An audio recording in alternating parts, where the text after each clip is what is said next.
I can't wait till we get that next Seattle Kraken who gets called up and sticks with the Kraken. Well, it's exciting. I was in Oshawa last year in the Ontario Hockey League, and obviously got the job here in Coachella Valley, and Ron and his staff have been awesome. You know, going through the process and getting the job has been excellent. Going down to Coachella Valley in July was interesting. It was very hot, 120 degrees, I believe, and so we're moved in there now and we're set up. And you know, you look at the whole organization from top to bottom, with the facilities here, the arena downtown, and Coachella Valley. It's a win-win for everybody. And you've seen some of these young kids coming through. We're starting to see some of the prospects. To go down there and be a part of it, it's a great training ground for these kids to take this next step to being a Seattle Kraken. You know, I have a soft spot for hard work and for kids that hang in there and battle. Yeah. I love the worker, the heavy line. But those are the types of players you love to have in your bottom six that can move up and down. And I call them worker bees. You know, those are the types of kids that just seem to find a way all the time. And you know, and sometimes those players get overlooked. My situation is probably a little different in the draft.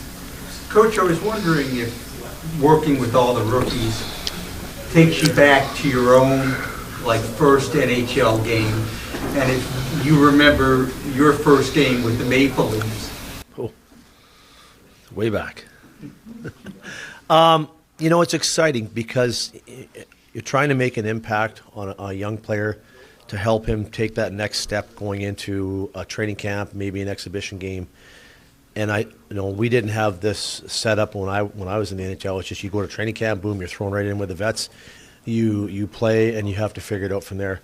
These players have a great chance of coming in and getting acclimated to their surroundings, and not only get a couple games under their belt with their peers, and now they're going to feel confident going into main camp. So it's a lot different for me. Like I had to go into camp. You're wide-eyed and you're kind of leery. You're just like, what's going on? But at least they've got 3 or 4 or 5 days to get settled. So it's a big difference for them. I think it's easier for those players, and you know, hopefully they take full advantage of it. It wasn't until your 4th call-up with the Maple Leafs that you scored your first NHL goal. So do you remember that? My first NHL goal was in the old Chicago Stadium, and I know who it was against. Scored against Jimmy Waite, 5-hole slapper down the wing.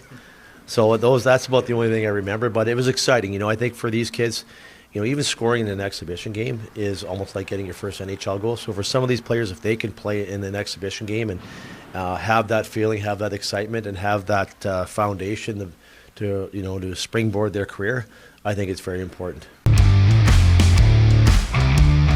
You know, it's incredible, the analytics that we have today to give the information back. It's something we didn't have when I played. But I think it's going to be the information that they're going to need and want is going to be there, but you got to make sure you don't cloud them with too much information also. I think you take out of them what you need. I think you can spin them whatever way you want, but at the end of the day, it's a window of how your team's playing, especially a 5 or 7 game segment. You know, if you're 5-1 in the first 6 games, you're just kind of sneaking out wins. The analytics aren't going to lie. Maybe your denials are low, you know. So what you're trying to do is get your analytics to match your results. Sometimes they're skewed a little bit because you're just sneaking out wins. So that's there's good information for the coaches where we can go back and look at the video and say, why are we seeing this in the analytics? Well, here's the video, and it allows us to set up our practices. There's one called Own the Lanes. That was the first one when the puck goes to the wall. That's all about compete, puck protection, just, trying to get that energy level up. And the last drill that you saw, we call the Dixie Don't Quit. So we used to do that in Oshawa. It's a drill that we devised. It has a lot of skill components into it. Puck protection, angling, battling, compete, second efforts. And then they get a cookie at the end. If they get through the gate, they get a breakaway. And then now they have to shoot under exhaustion. So it forces them to train their muscles to, if you're in a shift and you're going for, 45, 50 seconds, and all of a sudden the puck bounces on your stick, you got to be able to finish it. So I love that drill. I think it's a great drill, and it's something that we'll use going forward in CV. The biggest thing for me and my staff is getting to know some of the players that are going to be in CV. I think that's for them to, when they come down at the end of the training camp, they're going to be that much more comfortable. And we only have a week of training camp down there, so they'll hit the ground running and getting ready for the opening of our season. So I think the biggest thing for me is just the being up here, being a part of the training camp, learning the systems, learning the terminology that Dan and his staff are using, and then we can have that familiarity with the players and the systems when we go back down to CV. Since the day I was hired, the organization's been outstanding. Everybody's been friendly. All the fans and the people in CV have been outstanding. I can't wait to get started down there.